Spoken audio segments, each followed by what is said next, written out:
everyone, welcome to TheWrap Studios. I'm Stuart Brazel here with Jamie Lee, and we're discussing the second season of Crashing. Yay! I got to hear about auditioning for a role that you basically created. Yeah, when the role of Allie came up, I just had to audition for it like everybody else, and I actually didn't think I was going to get to audition for it at first, and then later on they were like, okay, let's open it up and you can audition.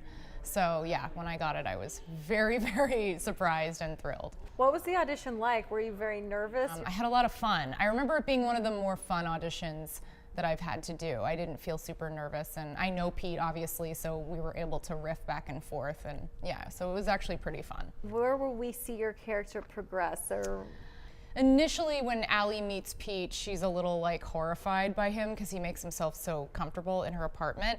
But then I think she starts to realize that his sort of friendly demeanor is it's not a facade. And I think initially she thinks it is, and she's a little weirded out by him. And then gradually he kind of like wears her down, and she's like, okay, let's like take this poor little shelter puppy in.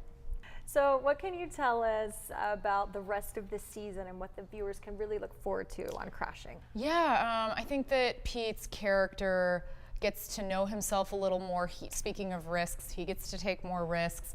And I think with my character, Allie, he's kind of in this place of dating someone who is in comedy, and you know how that's a really exciting new relationship from the one he was previously in with his wife, who did not do comedy. There were a lot of upsides to dating a comedian, but there's also complications and downsides and sort of like a competitive nature. So yeah, I think I think you're going to see a little bit of push-pull with Allie and Pete. What do you think about what's going on right now with women in this industry? We have all of these powerful movements going on, and the timeliness of everything. I mean, I'm just so excited about it. It feels very long overdue, and I think it's good that there's sort of a mass recognition right now of inclusiveness and stepping back and listening versus, you know, getting defensive. And how has it been playing a character? This is your first big role, right? Yeah. On a series embodying Yes. a character versus kind of wearing those different hats and then going and maybe doing like a set that night after you finish rapping. Or... Yeah, oh God, I didn't really do much stand-up when we were filming, mostly because we do stand-up on the show, so I would kind of get my fill of that just while we were shooting, because we actually shoot the stand-up portions of the shows like real shows.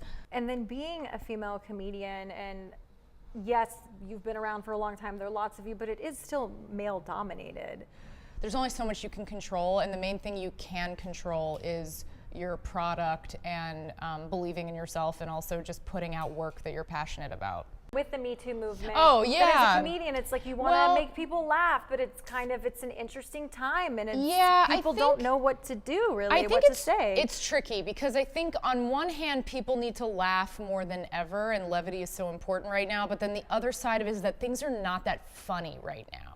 So it's a balance, and the good thing about it is that people are more sensitive, but sometimes you want to make jokes about things because it's your way of coping and it's your own catharsis, and then you're like, but the audience is like not going to be with me on that.